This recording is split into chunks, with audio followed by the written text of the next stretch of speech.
वडोदरा के अलकापुरी स्थित circuit house में स्पोर्ट्स ब्रेनस्टॉर्मिंग राउंड टेबल 2026 का आयोजन किया गया।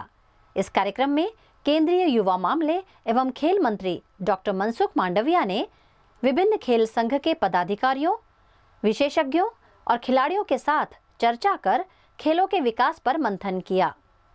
इस राउंड टेबल का उद्देश्य सहयोग, नवाचार और युवा सशक्तिकरण के माध्यम से भारत की खेल व्यवस्था को और मजबूत बनाना है।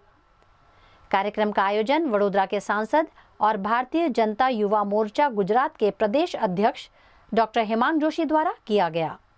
आज वाइब्रન્ટ गुजरात रीजनल समिटनी अंदर જ્યારે કેન્દ્રીય યુવા અને રમતગમત બાબતોના મંત્રી આદરણીય ડૉક્ટર મનસુખ માંડવિયાજી ઉપસ્થિત રહ્યા ત્યારે વડોદરાના પણ તમામ જે ગેમ્સ અને સ્પોર્ટ્સના એસોસિએશન્સ છે એમના સાથે ચર્ચા વિચારણા અને બ્રેનસ્ટોર્મિંગ થાય એ માટે માનનીય મંત્રીશ્રીને મેં વિનંતી કરી હતી। એમણે મારી વિનંતીને સહર્ષ સ્વીકારી અને આજે આ એક રાઉન્ડ ટેબલ મીટિંગનું આયોજન કરવામાં આવ્યું, જેની અંદર 13થી વધારે રમતગમતના એસોસિએશનના રિપ્રેઝેન્ટેટિવ્સ ઉપસ્થિત રહ્યા અને કયા પ્રકારે આવનારા દિવસોની અંદર વડોદરાની અંદર રમતગમત ક્ષેત્રે વધારેમાં વધારે યુવાનો એ તમામ ઇન્ફ્રાસ્ટ્રક્ચરનો લાભ લે એના માટેની ચર્ચા થઈ।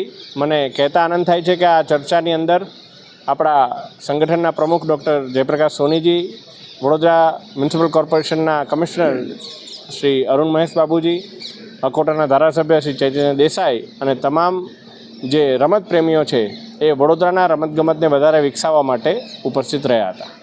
बैठक में शहर भाजपा अध्यक्ष डॉक्टर जयप्रकाश सोनी, अकोटा विधायक चैतन्य देसाई, विभिन्न खेल संघ के जनप्रतिनिधि, कोच, खिलाड़ी और खेल विशेषज्ञ मौजूद रहे। सभी ने खेलों के विकास को लेकर अपने सुझाव और विचार साझा किया।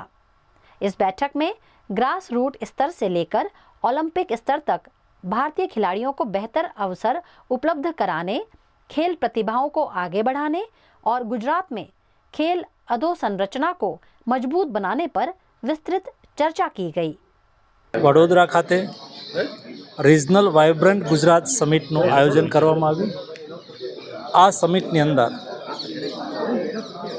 વડોદરા રિજિયન વિસ્તારની અંદર આવેલા છોટાઉદેપુરની અંદર સ્પોર્ટ્સ ગુડ મેન્યુફેક્ચરિંગ પાર્ક વિકસાવવા માટેનું આયોજન પર ચર્ચા હતી। મને બતાવતા ખુશી થાય છે કે ભારત સરકારે સ્પોર્ટ્સ ગુડ મેન્યુફેક્ચરિંગ માટે બજેટની અંદર 500 કરોડની જોગવાઈ કરી છે।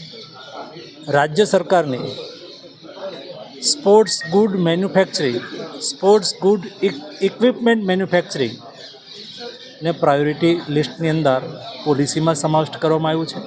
આનો ઉપયોગ કરીને ગુજરાતની અંદર આવતા દિવસોની અંદર સ્પોર્ટ્સ ગુડ ઇક્વિપમેન્ટનું ઉત્પાદન થશે।